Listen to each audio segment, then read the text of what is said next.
All right, we're back, folks. Let's talk about some of these defenses in case of a fallout. First, we talked about slip and slide parties, stuff like that, and from oil rigs to Crisco in the hallways of the grocery stores. You go into the mall, you see gumball machines, marbles everywhere, marbles in toy stores, marbles, gumballs, just about every floor of a shopping mall. So, what you want to do is considering that these entities like to come up from the sewer. Apparently, there's a lot of references. If you watch cartoons, you'll see that the entities that like to eat pizza, which is the code word for kids and shit like that, live and hang out in the sewers, which lead to the Sheol that lives underground.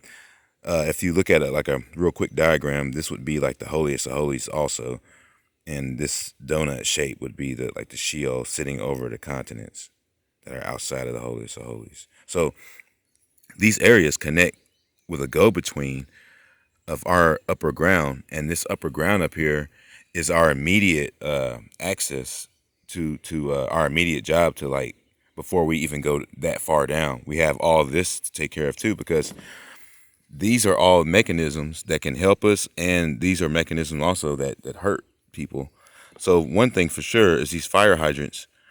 Someone's job is always to put the screw back on it. But if you were to take a Mack truck or something and to take, these things down in your path or whatever, then there's nobody to stop the flow from hitting these sewers that have these open gateways and these manhole covers with holes in them and everything else. Of course, you probably have water up to your knee or whatever for a little while, but it makes a consistent flow going down that would lead to this area here, eventually flooding it out.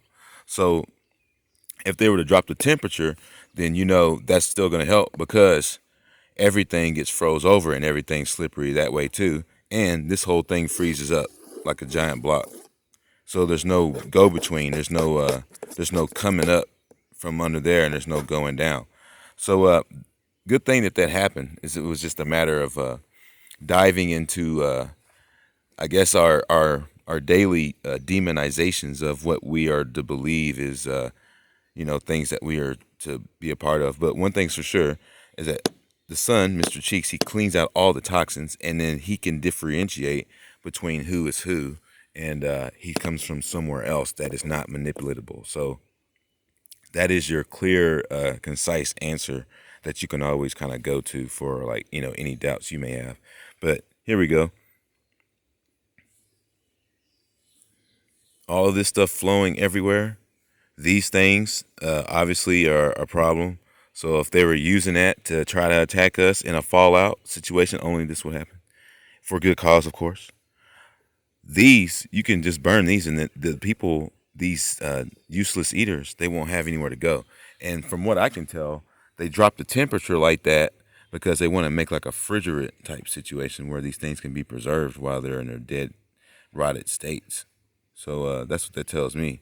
But if this goes bad, then they don't, Molotovs or whatever, they don't have an ability to harness the harvest or whatever. They won't be able to make the harvest. So there you have it. Those are your defenses, and I'm kind of glad that things happen the way they do, because it creates more opportunity. If you felt like you couldn't go underground at one point, uh, you have an immediate defense, which would be our immediate responsibility before even going down there, because you're right here anyway. So you might as well just hit this area to aid an extra plan B or whatever. And by the time you get down there, it's already in shambles. You know what I mean? You got water spewing out from everywhere, busting out the seams. And it just seems like it's just so perfect because they're so down below that there's just no way that flooding an entity out or whatever like that can't possibly be an effective measure. It just makes total sense. So you're in grocery store, for instance. You got a bunch of stuff on the shelves, olive oil. You got Crisco everywhere. You hit these areas up. These useless eaters are laying around making snow angels spinning around or whatever, and you've got these two outsides to just kind of teeter and get whatever resources you have. So it's our responsibility to make sure that these places are very slippery. Everything is slippery because we have a thought process. We can get stuff. We can do stuff. And sun gazers will have more options than anybody else. So I also encourage everybody to sun gaze to get all the toxins out. because the last video I made, I drank as much as that juice as that the other guy to make a comparison, and I sun gaze a lot. So that's a good thing to see, because it shows with the a great amount of sun gazing, you can destroy the toxins and not have, and you're already kind of burning anyway. So it's a good observation for us to compare and then look at for our own studies and stuff like that. So that's dope. All right, so that's it for now. Grimnasty TV, over and out.